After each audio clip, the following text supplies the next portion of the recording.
Okay, so these are two kits that I'm going to have with me readily accessible on the trail while I'm paddling that I might need to grab.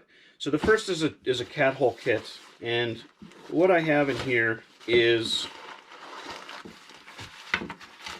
basically there's a shovel. I've got plastic bags. This is for extra toilet paper.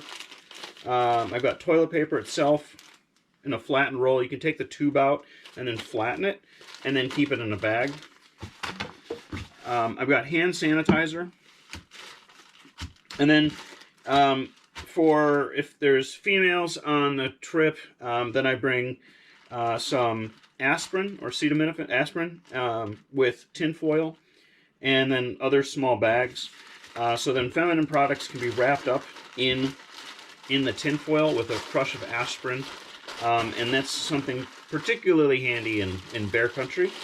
But again, I keep this all ready to go so that if anyone needs to use the restroom, they can grab the whole kit with them and they have everything that they need.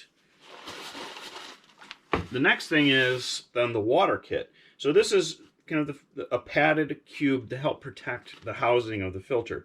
And this is something that if you're backpacking, you're going to wrap your filter up into something like clothing or something to help kind of protect it.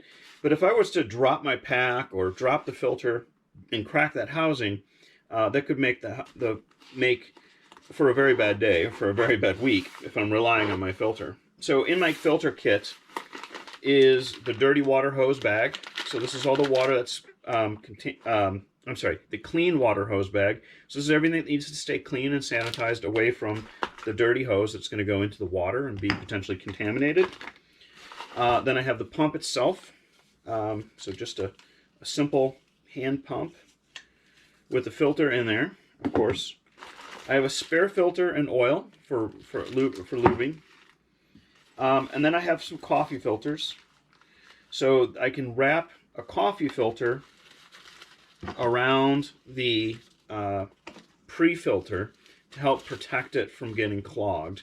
Coffee filters are also very handy as they could be used as like a makeshift bandage. You could use them for filtering out, water in a survival situation. You could use them for starting a fire. You could use it for a whole host of scrubbing your pots even. So there's a whole host of multiple purposes for coffee filters on making coffee. I have some spare parts and lube for the pump. And then lastly, I have another water bag in here for additional water should I need it. I like these little collapsible ones. They save up a lot of space. But it's nice to have in case you do need it as a backup. So that is my water kit.